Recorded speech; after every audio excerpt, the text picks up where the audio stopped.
The Marvel Universe has crafted some incredibly powerful and unique mutants, and today we wanted to dive into one of the most underrated and terrifying mutants in the entire Marvel lore. We're talking about Robert Louis Drake, better known as Bobby Drake and even better known as Iceman. And trust us when we say this guy is a genuine threat when he unleashes his full potential. Most people see him as a friendly, jokey member of the X-Men, but what they don't realize is that beneath that chill exterior lies an Omega-level mutant with powers so insane that even his own teammates should be scared. So buckle up, because we're about to explore 10 major reasons why the entire X-Men team should be absolutely terrified of what Iceman is truly capable of. Before we get into our list, we do have a very quick request. If you like our content, please support us by subscribing to our channel. This is a small click for you, but for us, it means a lot. Thank you. Let's begin. He's functionally immortal and cannot be killed. Let's start with something that should immediately make you understand why Iceman is so dangerous. This guy is basically immortal, and we're not exaggerating. Once upon a time, back in the 90s, Emma Frost took control of Bobby's body, and she discovered something absolutely mind-blowing about his powers that even he didn't know. Iceman doesn't need a physical body to exist. He can completely transform into organic ice, and if that body gets destroyed, he can simply reconstruct himself from any nearby moisture. His teammates have seen him get shattered to pieces, melted down, and even disintegrated, only to watch him reform himself seconds later like nothing happened. The scariest part is that this regeneration is near instantaneous. While Wolverine takes hours or even days to heal from severe injuries, Iceman can reconstruct his entire body in a fraction of a second. In one comic, Synch had his arm blasted off by an Eternal, but because he had synced with Iceman's powers, he was able to regrow that arm instantly using ice and then convert it back to flesh and blood. That means if Iceman wanted, he could survive pretty much any attack his teammates threw at him. You can't kill someone who exists as pure consciousness within moisture. Considering moisture is literally everywhere on Earth, Iceman is essentially everywhere at once. The only way the Age of Apocalypse timeline managed to kill their version of Iceman was by trapping him in a furnace and keeping him pinned until he ran out of moisture. Good luck getting that to happen in a regular battle scenario. He can freeze the entire planet in minutes. Iceman isn't just some nerd who throws ice daggers and creates ice slides. This man has the power to freeze the entire surface of planet Earth, and he's actually done it. When Bobby consumed the Death Seed and released his full potential, he became a planetary threat, literally froze the entire planet's surface. The most terrifying part is that he confirmed he's connected to every form of moisture across the entire planet at every single moment. Every drop of water, every bit of humidity in the air, every ocean, every lake, every cloud is something Iceman can potentially control and manipulate. His classification as an Omega-level mutant means he has powers that can influence the ecosystem of the entire world. When the X-Men needed to terraform Mars during the Hellfire Gala, Iceman was one of the key mutants chosen for this task. He single-handedly created massive polar ice caps on Mars, essentially bringing water back to a dead planet and helping create an atmosphere capable of supporting life. He did this almost effortlessly, like it was just another Tuesday for him. The amount of ice he generated was enough to cover a significant portion of an entire planet, and he barely broke a sweat doing it. Now imagine what would happen if he decided to do the reverse on Earth. He could plunge the entire planet into a new ice age within hours, freezing all the oceans, destroying all plant life, and making the planet completely uninhabitable for anything that needs warmth to survive.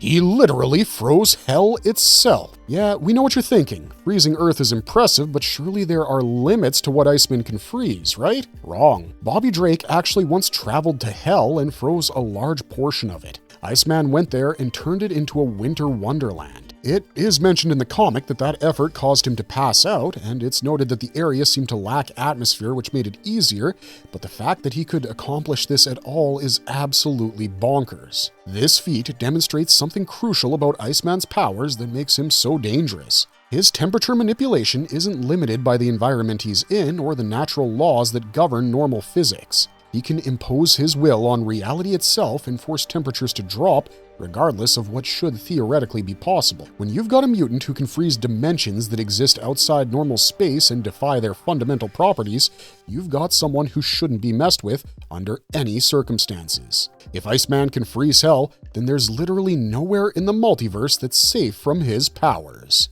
He can freeze time and space at a quantum level. Iceman has demonstrated the ability to freeze space-time itself at a quantum level. We're talking about freezing the fundamental fabric of reality. When he fought against Tyros, who was possessed by the Black Winter, Iceman pushed his powers further than ever before and froze space-time around himself. He described it as an existential cold beyond the logics of hydrokinesis or thermodynamics, and questioned whether it was mutant magic or something else entirely. When someone gets near Iceman when he's operating at this level, reality itself starts freezing around them. This is the kind of power that puts you in the same category as cosmic entities, not street-level superheroes. His teammates have seen him freeze Legion at a molecular level, and Legion is another Omega-level mutant with reality-warping powers. The implications of being able to freeze time and space are staggering. It means that, in theory, Iceman could freeze his opponents in place before they even realized they're under attack. They wouldn't just be frozen physically, they'd be frozen in time itself, unable to move,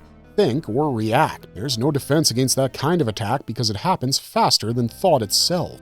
He froze the speed of light. Speaking of physics-breaking feats, let's talk about one of the most ridiculous things Iceman's ever done. During a battle with Juggernaut, Iceman realized he couldn't stop the unstoppable force through conventional means. So, what did he do? He froze the speed of light around Juggernaut. Now, light doesn't have physical mass that can actually be frozen in the traditional sense, but Iceman is so powerful that he temporarily rewrote the laws of physics themselves to achieve this victory. He converted what appeared to be a blast of ice into some kind of specific attack that literally covered and illuminated the surrounding area, effectively freezing the concept of velocity itself around his target. This feat suggests that Iceman's powers aren't really about ice and cold at all. They're about controlling molecular motion on such a fundamental level that he can affect light itself. Later on, Iceman used his ice golems to hold Juggernaut in place and flew him directly into S.H.I.E.L.D. custody, proving that when he gets creative with his powers, there's very little that can stand against him. He single-handedly defeated Fin Fang Foom. Fin Fang Foom is a massive alien dragon who's gone toe-to-toe with the Hulk, Thor, Iron Man, and countless other powerhouses in the Marvel Universe. This is a creature whose limbs shatter mountains and whose back scrapes the sun. He's basically a kaiju-level threat that requires multiple heroes to take down. So, when Fin Fang Foom attacked the Marauder ship, everyone expected a massive battle. What they got instead was Iceman casually beating the dragon down single-handedly while telling his teammates not to interfere. Iceman started by throwing ice daggers at Foom, and when the dragon bit him in half, Bobby just reconstituted himself and made his body much larger than before. When Foom breathed fire to try to melt him, it completely backfired, and Iceman just powered up even more, shooting ice spikes into the dragon and seriously wounding it. The most impressive part of this fight is how effortless it seemed for Iceman. He wasn't struggling or straining, he was basically toying with a creature that has fought the strongest heroes in the Marvel Universe to a standstill. As Foom retreated, Iceman even bragged about being an Omega-level mutant as if he was just getting started. His teammates, Callisto and Captain Pride, looked on in awe, and rightly so. This is especially impressive when you consider that in recent X-Men storylines, the mutants have been struggling against kaiju-type creatures and barely beating them. But Iceman just demolished one of the most powerful dragons in Marvel Comics like it was nothing. When you've got a teammate who can solo threats that would require the entire Avengers to handle, you have to respect the kind of danger he represents if he ever decided to turn that power against his allies.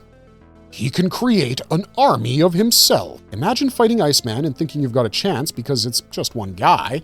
Then suddenly, you're surrounded by dozens, hundreds, or potentially thousands of Iceman clones, each one as powerful as the original. Bobby has developed the ability to create ice clones of himself with partial free will, and there's no established upper limit to how many he can create. In Wolverine and the X-Men, he impressively formed an entire army out of himself, and these weren't just mindless duplicates. He can control all these copies simultaneously, talk through all of them at once, and coordinate complex attacks. Some alternate reality versions of Iceman have created clones so massive that Wolverine was smaller than his finger. The strategic implications are staggering. How do you fight an opponent who can attack you from every direction simultaneously with an unlimited number of bodies? How do you know which one is the real Iceman when he can transfer his consciousness between any of them instantly? And what happens when each of these clones has access to the same Omega-level powers as the original? You'd be facing an army of planet-level threats, all controlled by a single consciousness. That's the kind of power that could overwhelm entire teams of heroes,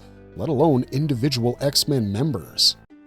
His powers can block other mutants' abilities. Here's something that should make every mutant on the X-Men team extremely nervous. Iceman has demonstrated the ability to prevent other mutants from even accessing their powers. He's used this ability to stop characters like Sunfire and the Human Torch from even igniting in the first place. For fire-based mutants, Iceman controls the very oxygen and temperature conditions they need to generate flames. But his powers go beyond that. Because he can manipulate moisture at a molecular level, he could, theoretically, freeze the blood inside someone's body. Several comics have referenced his ability to freeze people from the inside out by targeting the water in their bloodstream and internal organs. This is an incredibly lethal application of his powers that he rarely uses because of his morals, but the capability is there. When he flash froze Thor, one of the most powerful beings in the Marvel Universe, and the Thunder God could only break free when Iceman was caught off guard, that tells you something about the sheer control Bobby has over his abilities. If Iceman can shut down the powers of his fellow mutants, freeze them from the inside out, then every member of the X-Men team is potentially vulnerable to him. You can have all the mutant powers in the world, but if Bobby decides you're not allowed to use them, you're just a regular person standing against an Omega-level mutant. He manipulated thermodynamics and reality itself. Cold isn't actually a real thing that exists, it's technically the absence of heat. So when Iceman creates intense cold, he's not generating anything, he's removing thermal energy from the environment. But here's the problem. According to the laws of thermodynamics, that heat energy has to go somewhere. You can't just make energy disappear. Real-world refrigeration requires expelling heat elsewhere, but Iceman generates intense cold instantaneously over large areas with no visible heat sink or exhaust. This has led to speculation that he's either shunting energy into other dimensions or processing it through some unknown biological means that science can't explain. The amount of energy required to create the ice constructs and temperature drops Iceman produces is absolutely staggering. When he creates his ice slides, he's generating massive amounts of ice that would require immense energy expenditure. One analysis calculated that just creating about 10 meters of ice path would require energy equivalent to 2 tank shells worth of heat displacement. Iceman does this constantly, creating ice structures the size of buildings or even miniature cities within seconds. The sheer scale of his ice generation, conjuring localized blizzards or encasing large objects almost instantly, often vastly exceeds the available water vapor in a given area. This means he's not just manipulating existing moisture, he's either creating matter from nothing or pulling water molecules from somewhere else entirely, both of which should be impossible according to our understanding of physics. When you've got a mutant who casually violates the fundamental laws of thermodynamics and conservation of energy, you've got someone who operates on a level that transcends normal reality. He hasn't even reached his full potential yet. Here's the truly scary part about everything we've just discussed. Despite all these incredible feats, Iceman still hasn't tapped into his full potential. Emma Frost saw the true scope of his abilities when she took control of his body, and she was genuinely shocked at what he was capable of. But when Bobby asked her to teach him how she controlled his powers so effectively, Emma just mocked him and told him that only his own mental blocks were holding him back. For years, Iceman's been limiting himself through self-doubt and lack of ambition. He's been the class clown, the guy who doesn't take things seriously, and that attitude has prevented him from fully embracing what he could become. Every time Iceman's been pushed to his limits or had someone else control his body, new abilities manifest that he didn't even know he had. Emma discovered he could heal from gunshots, turn his limbs into deadly weapons, and travel across frozen lakes within seconds by transforming into water and reforming elsewhere. The Age of Apocalypse version of Iceman, who was trained harder by Magneto from the beginning,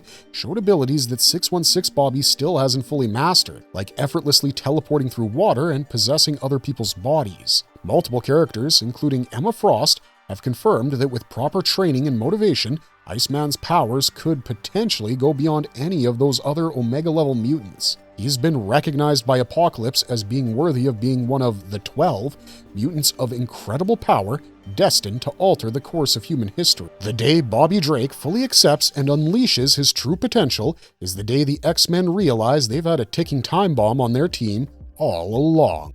Marvelous verdict! Iceman is indeed a force to reckon with. Everything about Iceman, from his functional immortality and ability to freeze entire planets to his reality-breaking feats like freezing time, space, and the speed of light itself, Bobby Drake is one of the most powerful beings in the Marvel Universe. He's defeated cosmic-level threats single-handedly, created armies of himself, shut down other mutants' powers, and violated the fundamental laws of physics so casually that scientists can't even explain how his abilities work. And the scariest part? He's still holding back. He still hasn't reached his full potential. Every indication suggests that if Iceman ever embraced his Omega-level status and stopped limiting himself through self-doubt, he could potentially become one of the most powerful entities in the entire Marvel Universe. What do you think about Iceman's insane power levels? Do you think he's the most underrated mutant in Marvel Comics, or do you have a different pick? Let us know in the comments down below, and while you're down there, don't forget to like and subscribe for more such marvelous deep dives.